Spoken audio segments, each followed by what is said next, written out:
morning. This morning's gospel reading is from Luke chapter 9, verses 28 through 36. And if you'd like to follow along, you may find it on page 1244 in the Bible in front of you in the pew. The true glory of Jesus. About 8 days later, Jesus took Peter, John, and James with him and went up on a mountain to pray. While he was praying, his face changed, and his clothes became shining white. Suddenly, Moses and Elijah were there speaking with him. They appeared in heavenly glory and talked about all that Jesus' death in Jerusalem would mean. Peter and the other 2 disciples had been sound asleep. All at once, they woke up and saw how glorious Jesus was. They also saw the 2 men who were with him. Moses and Elijah were about to leave when Peter said to Jesus, "Master, it is good for us to be here.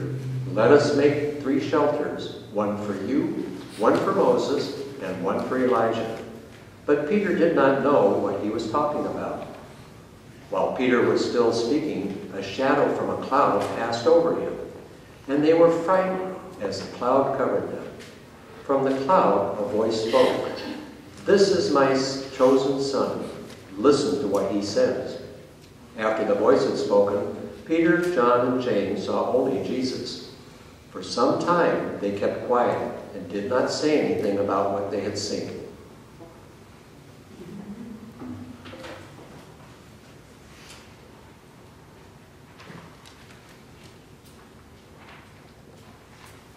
I'm just trying to picture that experience of coming upon Jesus, and all of a sudden it's just like lighting up and shimmering, and there's a glow all over him and his clothes. Have any of you ever experienced an aura of someone else, maybe? Or something that was like, whoa, I didn't know that about him or her. Sometimes we don't know what to make of it.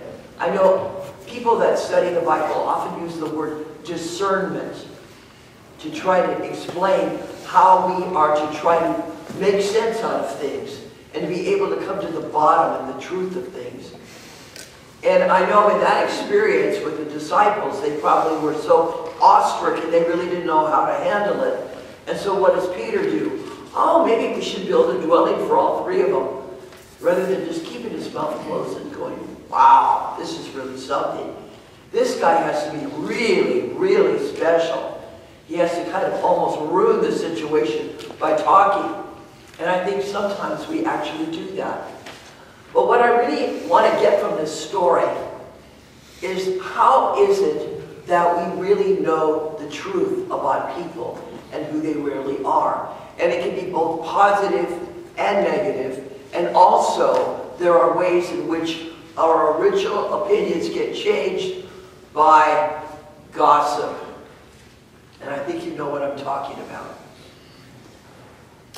On the negative side, so I want to end up with a positive.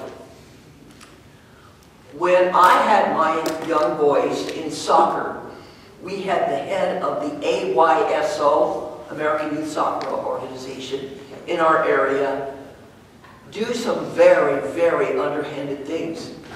And having had a background as a special education teacher, working with the mentally ill, another woman and I, both special ed teachers, were able to discern that this fellow was a sociopath. Now, sociopaths usually are the kind of people that if you were a young girl, your mother would want to date. Usually better than average intelligence, usually attractive, charming, and they have a way with words that can just absolutely convince you that they're the most wonderful person on earth. And talking about selling refrigerators to the Eskimos and sort of that sort of thing. I mean, they can convince you of anything. Remember the fellow that went around the country dating all these women, and their mothers would say, "Oh, what a nice young man." Was it Rev.Dr.? Was that? Yeah, Rev.Dr. Yeah. Remember that? There were a few young women that saw into him right away, and they wouldn't go out with them. And what did they get? Their mothers were the ones who were saying, oh, but he's such a nice young man. And this is the time when a lot of men were wearing really long hair and the beard and the sandals. And he had a tie. But you know what he used his tie for? Yeah. But that is why you really need discernment. And so getting back to this fellow who was the head of the AYSO, he wanted to get at the money. And how do you get at the money? You have an affair with the treasurer. So, of course, he's a married man and she's a married woman. So they have this little thing going, and he gets into the treasury. And he also tells us that he's gotten all these fields that the kids can now play on. Well, my other special ed teacher friend and I decided, you know what, there's one way to find out, and that is to call the source. So we called the heads of these organizations that actually own the property.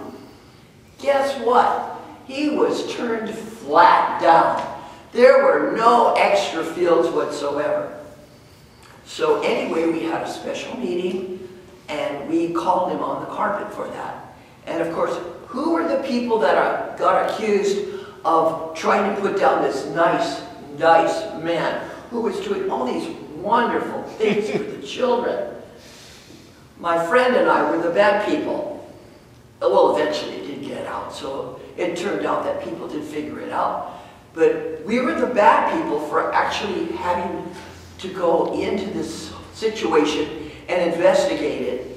And the worst thing that we found is that the treasury was almost empty by the time he left.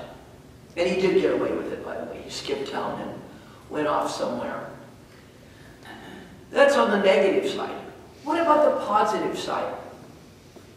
When I was in college, I had a friend by the name of Karen. And she was one of my fellow debaters. We were on the debate team. And her partner, who she respected very much, would wait for her after this one class, because he was available then, and he'd get her. And they didn't use backpacks then. You know, remember, I'm old. So we carried our books, and he would then, you know, get her heavy books and things like that. And he would do all these wonderful things. I said, Karen, I think he really likes you, and it's more than just a debate partner. Oh, no, we're just really good friends. I can't remember what it was to have her kind of figure out what it was that he really liked her more than just a debate partner. But it was right there in her face and she didn't see it. I was right. I discerned that one. And what about people that are spiritual people? Some people, unfortunately, are phony. And they're all out for what? Your money. Money. It's about money. It's about power. It's about being there on TV or radio and having everybody look at you and say, oh, what a wonderful preacher. That's very unfortunate. But there are a lot of people out there, particularly a lot of the folks that I went to seminary with, are wonderful, loving God, loving people, wanting to share the good news of Jesus Christ, and really caring about the people in their churches. They need to be respected. And you need to separate in your mind those who are legitimate for those who aren't, where it's about them.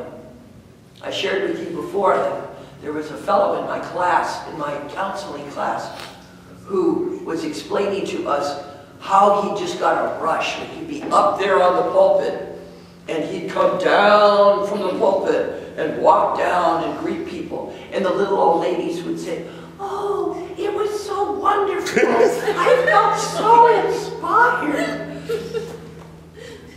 I thought, oh, this is not good.